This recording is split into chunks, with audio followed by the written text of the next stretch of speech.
Hello and welcome to my thoughts on Season 10, Episodes 5, 6, 7, and Annual 2021, aka the one about rarity. How is anyone supposed to know that you have to read Annual 2021 before Episode 8? It literally makes no sense. Thank you, person in the comments, for making me aware. So first up, Scootaloo in Day at the Museum.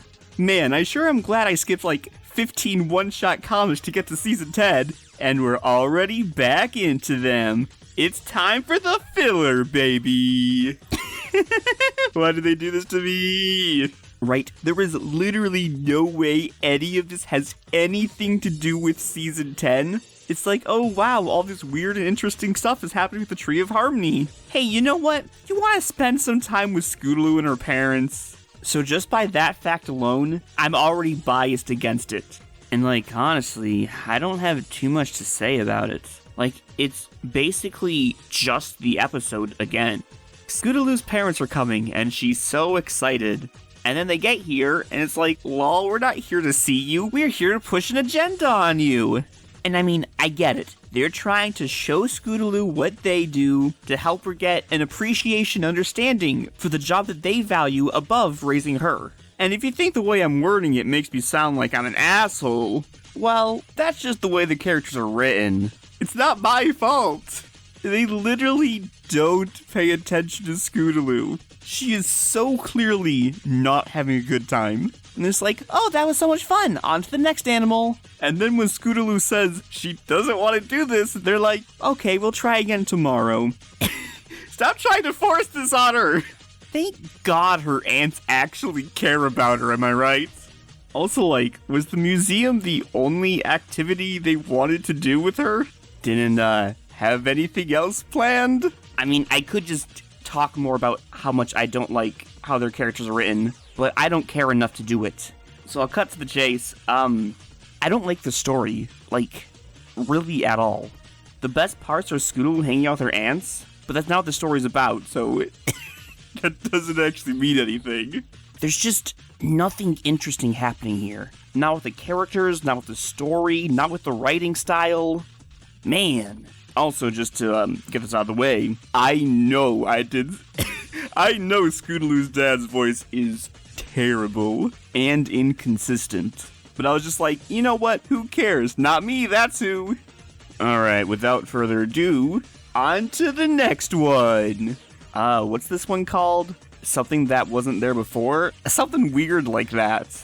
And much like the Scootaloo one, I don't think this one will have any relevance to the overarching Season 10 plots. But you know what this one does that the other one doesn't? Be good. It's fun. Wow, who would have thought that these stories could be such a thing? I had almost forgotten.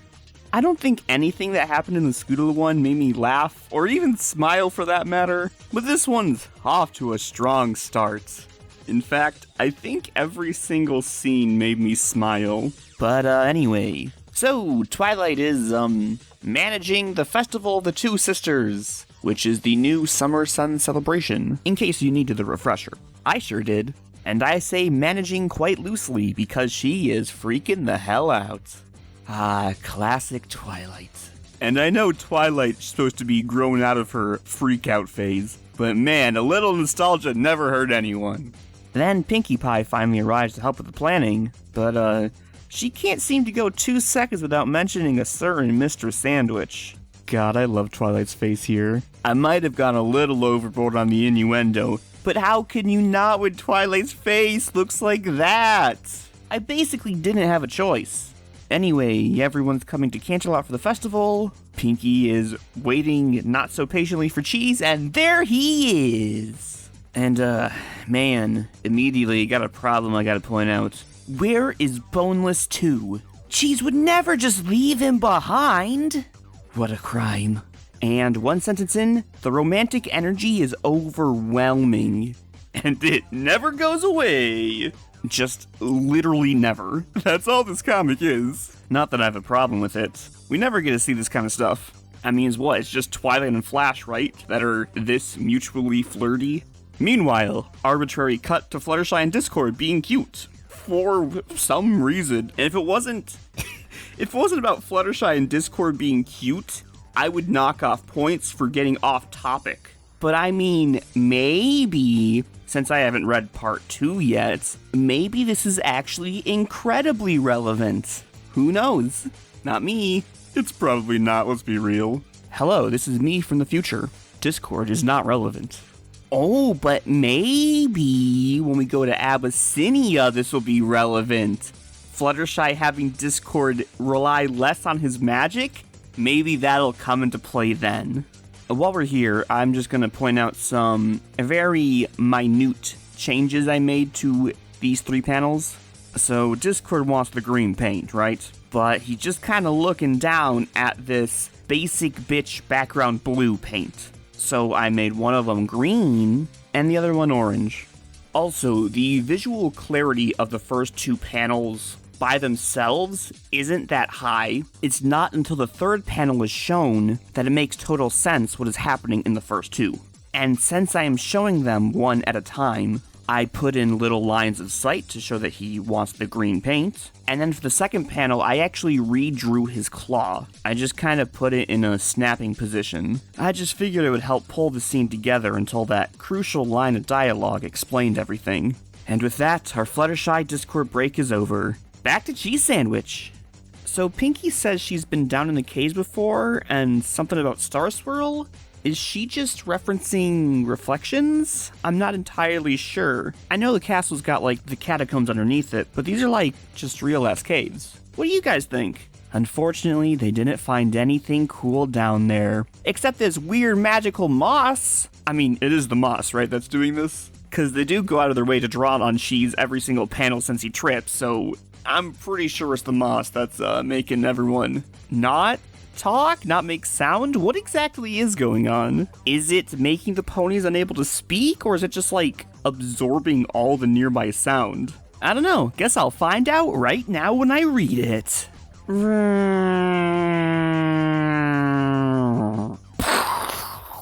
That's the sound of my interest in the story nosediving, now that there's no dialogue to distract me from the fact that nothing is going on.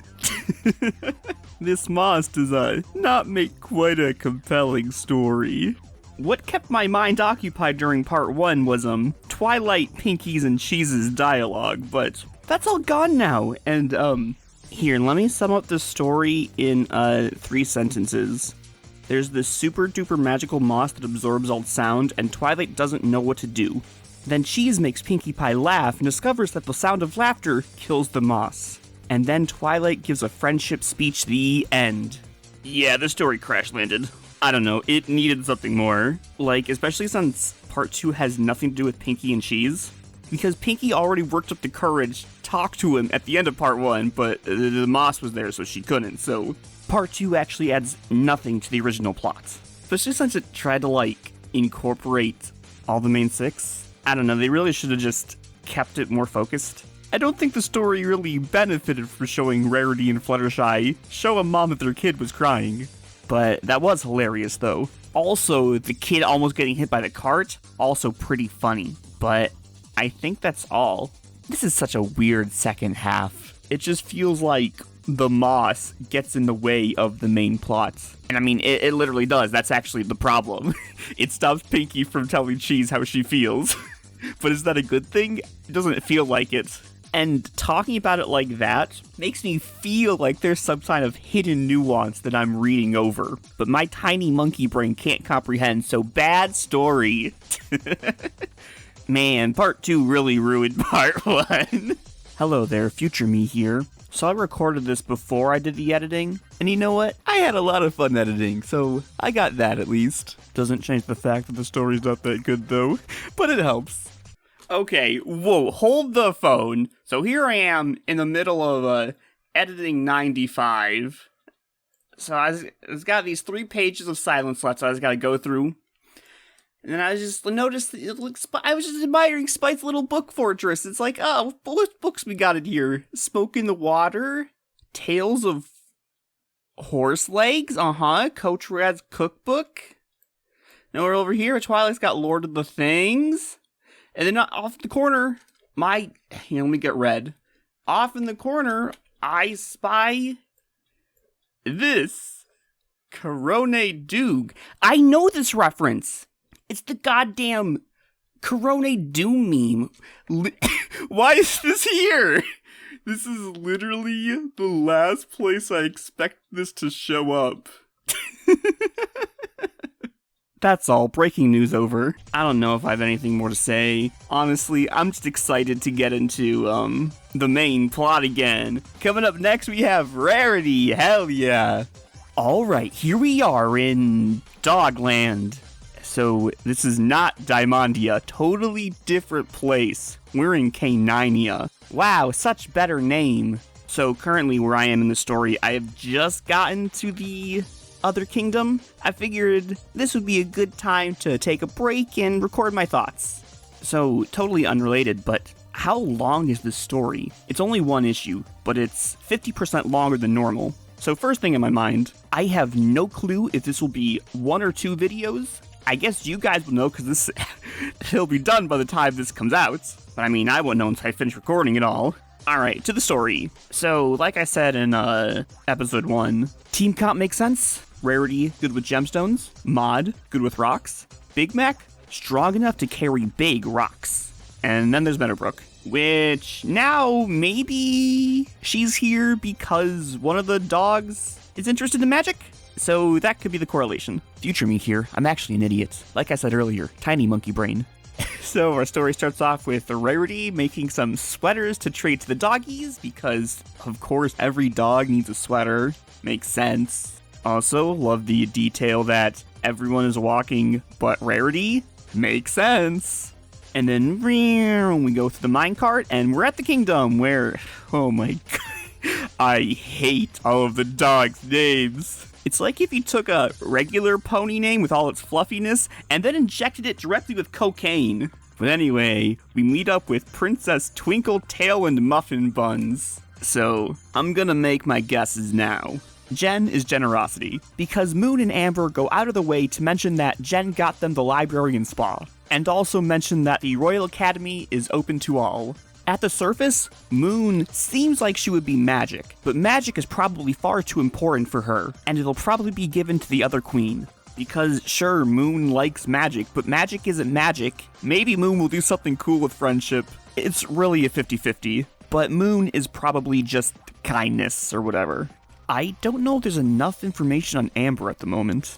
I'm thinking kindness or loyalty, because kindness is so generic, it could just literally fit anyone. And then loyalty specifically only because of her twin sister, and I haven't read this part yet, but I have glimpsed slightly enough into the future, it's literally the next couple sentences since I stopped to record this, to see that Fiona name drops laughter, so she's obviously laughter. And then only Indiana's left, so she's gotta be honesty. Bam. Solved. But then again, there could be the switcheroo where Indiana is loyalty and Amber is honesty, because it would make sense that the loyalty one would not leave the kingdom. But as of now, Amber has no character, so it's impossible to tell.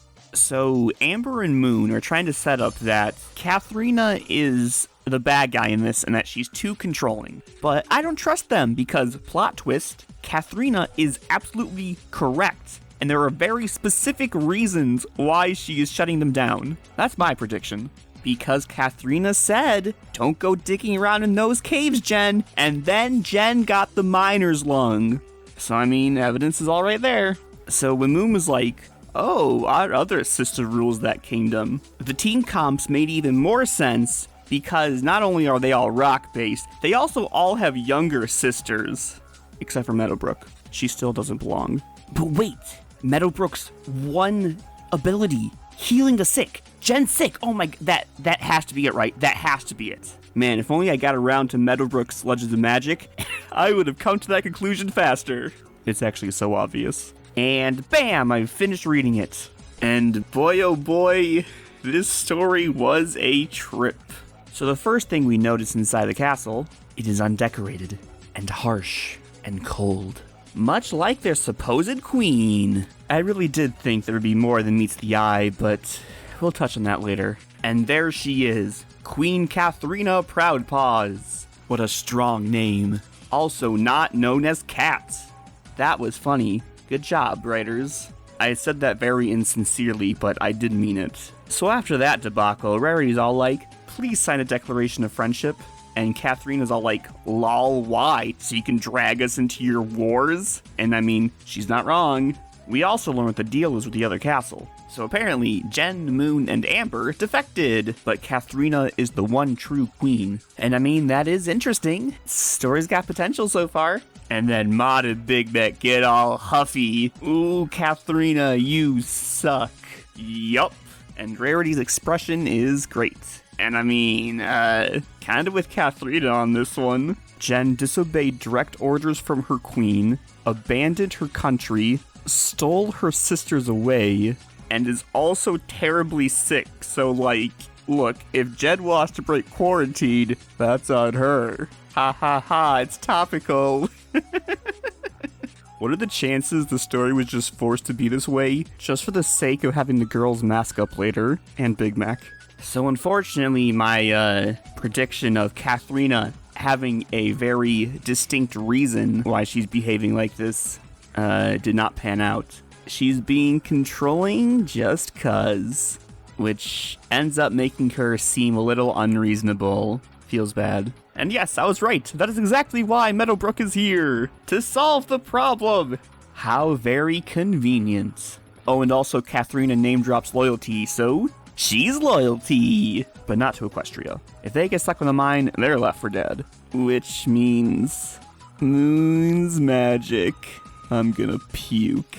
And therefore Amber is kindness. I did not foresee a world where Katharina could not be magic, so I guess that's on me. But hey, at least I guessed everyone else correctly. I don't like that I was able to decipher their elements so easily, because they either, 1, name-dropped their element, or 2, had absolutely no character at all, so that way, the writers could get away with throwing whatever element at them they want. I actually hate that they just name drop their elements as if that's all the reason that they need in order to be that element. It's actually just as bad as Zecora, but with less characterization. Except for kindness, in which both case for, what is Lightning Guy?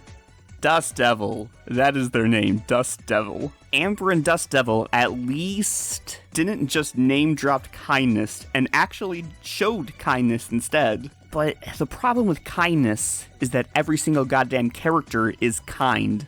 And then there's Indiana, who has literally zero mention of any kind of character traits and just defaults to honesty. I'm getting ahead of myself though. I'll get back on the element rant when we get to the elements. Right now, we're going down a cave. Ravine, hole, mine, shaft. Just throwing out random Minecraft buzzwords. So when we get down there, Maud discovers that those emerald tortoises have been eating up all the lead down there. And Jen has been inhaling the dust. She's got miner's lung. I'm glad that it was something so mundane. It makes me happy. What doesn't make me happy is that the little tortoises are called carving kappas. Why? They could have just called it a carbuncle. I would have been content. But they had a, nope, it's a carving kappa. Why? Because turtle? I don't understand. Whatever. It's just weird. I do love the design though, as a crystal beast main. Not to brag. So yeah, Jen's got lead poisoning, which apparently Meadowbrook can cure. Good for her. And what a smooth transition from Maud to Big Mac. He said a sentence! I wasn't sure if he'd say a full sentence. Wow! Whenever I have to actually say a sentence as Big Mac, I never know what to do. I completely tailor the voice around only saying yup and nope. I don't know what to do when I have to actually say other words. Anyway, all the tortoises are eating all the rocks too fast and the entire castle is collapsing! So Moon does the only logical thing, jumps in the hole! You know what, Moon? Good job. That's one big stride towards earning magic. Man, I kinda gave Moon some shit, but maybe she is just the most deserving of being magic. But then again, maybe she only shows kindness, so who knows? Kindness to her sister. Loyalty to the ponies. Nope, that's all. Anyway, all the dogs jump in the hole, And then, instead of the castle collapsing, the floor beneath them collapses suddenly for no reason. Ma didn't see that one coming. And there's the Tree of Harmony. Not in a temple, not with any kind of lights or anything. It's just the tree. Very disappointing. Also, the elements aren't even here. Nor do the dogs wear them. Very weird. I love that Rarity just makes shit up when assigning elements to the dogs. Moon, clearly magic. Definitely the embodiment of friendship. Definitely not just because all she does is talk about magic. Amber wanted to take care of the guests? What is she talking about? That never happened. If anything, Jen was the one that wanted to take care of the guests. The entire story is crumbling. No. Fiona tries to make every dog laugh? She never actually showed that. She just said it one time. That being said, other than just name-dropping laughter, she did say that she understood that Amber had to leave to do what she loved. You know what? Point for Fiona actually showing laughter. And then Indiana can always see the truth. Okay, if you say so. You know, because good old Indiana Ember Eyes can see anything with those Ember Eyes. Right? I'm not reading over something. She just literally never shows any honesty. Doesn't even name drop it. Is this worse than just name dropping the element? I think it might be. Then we get to loyalty and generosity, which are not working. Which I actually like. It's pretty cool. It's got some season 4 vibes. So Rarity's all like, Katharina's loyal because she tried to protect her sisters. It's just to go with the fact that she's making shit up. That's inherently wrong. And I'm so glad Katharina calls it out, because if she didn't, I would. She's not loyal to her sisters. She's loyal to her kingdom and her heritage. Loyalty isn't just trying to keep someone safe. And that's what they did with Zecora. Crystal was loyal because she casually saved Dust Devil's life, and that's what Rarity tries to call loyalty here. But Katharina is not loyal to her sisters, and that's why her element isn't responding. And going back to the scene where all the dogs jump in after Moon, Katharina is the last one in, and not even because she wants to go, she feels pressured to go. Same with Jen. Unless she fully embraces her generosity, her element will not activate. Do I even want to get into the fact that magic was able to activate without the other 5 activating? Because, you know, magic is created by the activation of the other 5. But maybe I won't get into it this time. I do really like the way Katharina's monologue is written. I would say it's more of a friendship speech than a loyalty speech, but loyalty is magic. I actually think the story could have just been written the exact same way and just have Katharina be magic and Moon be kindness and Amber be loyalty, and I think would have been a much more satisfying speech. You know what? Even if Jen was magic, that would be good too, but it is what it is. No need to languish on what could be. Now it's time for the funny part! Every time one of these Tree of Harmony scenes activates, Avatar just plays in my head. The castle is collapsing.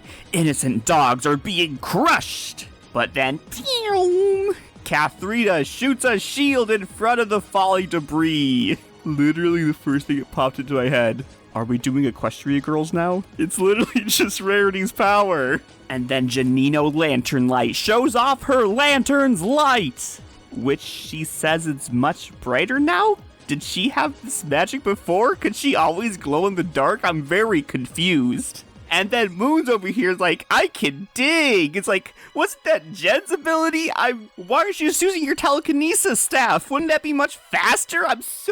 What is going on? Besides just being totally stupid, it's actually pretty humorous that the element of magic is not using magic. And then good old Princess Floppy Ears with her giant ass floppy ears. Catching rocks. Okay. And then good old Princess Ambrosia Muffin Buns.